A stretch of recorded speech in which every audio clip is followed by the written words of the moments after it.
ये detrimental to the whole industry profitability है और ये रेस टुवर्ड्स द बॉटम है। इसके अलावा पोर्टर का प्रिंसिपल ये कहता है कि ये काम करने वाले वो लोग हैं या वो इंडस्ट्रीज हैं जिनको अपनी डिफरेंशिएशन पे काम करना नहीं आया। So what he goes around saying is that अगर आपको किसी भी इंडस्ट्री का आप पार्ट हैं और आपको अपनी यूनिक वैल्यू प्रोपोजिशन समझ में नहीं आ रही, ओनली देन आप प्राइस वॉर करने की तरफ जाएंगे, विच मीन्स कि the core of the business जिसकी वजह से आपने अपने बिजनेस को पोजीशन करके बेचना था वो ही फ्लॉड है। तो जब वो ही फ्लॉड है तो फिर प्राइसिंग भी खराब है, फिर कॉस्टिंग भी खराब है, वगैरह वगैरह वगैरह। हाँ, मगर आप कर क्या सकते हैं कि प्राइस वॉर करने के बजाय और अपने मार्जिन को रिड्यूस करने के बजाय आप कॉस्ट कटिंग की तरफ जा सकते हैं।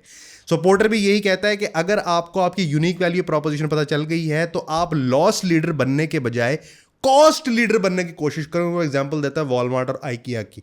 सो IKEA one of the biggest manufacturers of furniture, cost इस तरह से मैनेज्ड है, इस तरह से शिपिंग है और इस तरह से मैनेज हुई है कि वो कॉस्ट में इतना जीत लेते हैं कि उनके पास ये रूम है कि वो अपनी प्राइस को कंट्रोल कर सकते हैं। वॉलमार्ट के पास भी यही एडवांटेज है।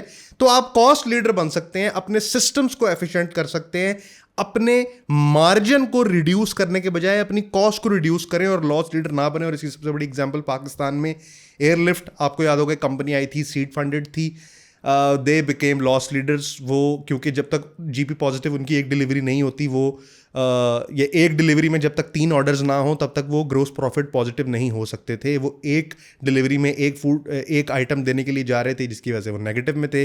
फिर उन्होंने पिवट किया, फिर वो कंपनी क्लोज हो गई। और यही एग्जांपल है बाजार टेक्नोलॉजीज़ की।